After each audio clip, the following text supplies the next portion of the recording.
বিশ্ব রাজনীতির উত্তাল স্রোতে গত ৫ বছরে নাটকীয়ভাবে বদলে গেছে বৈশ্বিক অস্ত্র আমদানির চিত্র। একসময় যে দেশগুলো ছিল তুলনামূলকভাবে নীরব, তারাই এখন সামরিক সরঞ্জাম কেনার দৌড়ে সামনের সারিতে। যুদ্ধ, ভূরাজনৈতিক টানাপোড়েন এবং প্রতিরক্ষা সক্ষমতার বাড়ানোর চেষ্টায় বিশ্বের বিভিন্ন প্রান্তে বেড়েছে অস্ত্র আমদানির গতি।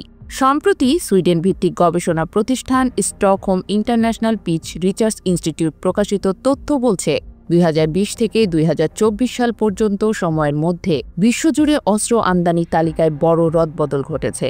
এ তালিকায় শীর্ষে এখন যুদ্ধবিধ্বস্ত ইউক্রেন, তারপরেই আছে ভারত ও কাতার।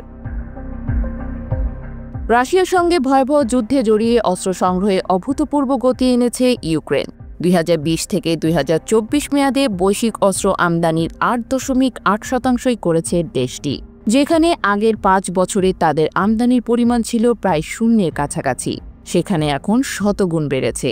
ইউক্রেনকে অস্ত্র সরবরাহ করেছে অন্তত ৩৫টি দেশ, যার মধ্যে যুক্তরাষ্ট্র রয়েছে শীর্ষে।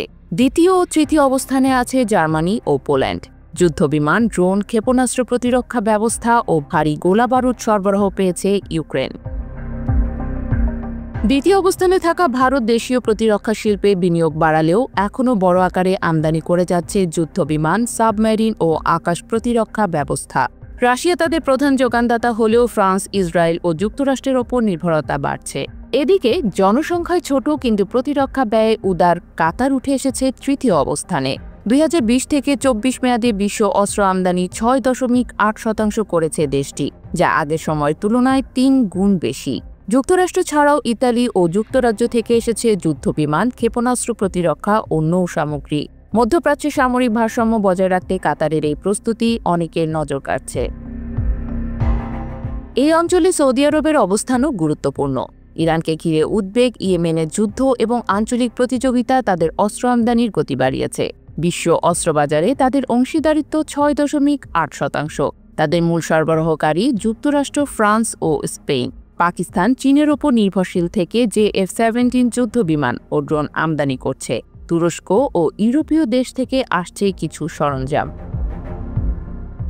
উত্তর কোরিয়া ও চীনের হুমকির প্রেক্ষিতে জাপান ও অস্ট্রেলিয়ার অস্ত্র সংগ্রহের হারও উল্লেখযোগ্য।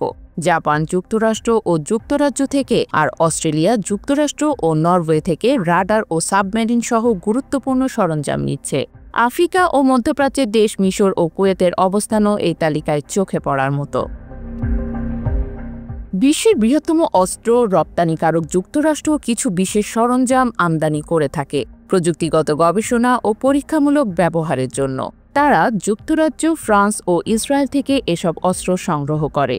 বিশ্বজুড়ে এই অস্ত্র আমদানি শুধু সামরিক সক্ষমতা নয়, বরং কূটনৈতিক অগ্রাধিকার ও মিত্রতার মানচিত্রেও স্পষ্ট করে তুলছে।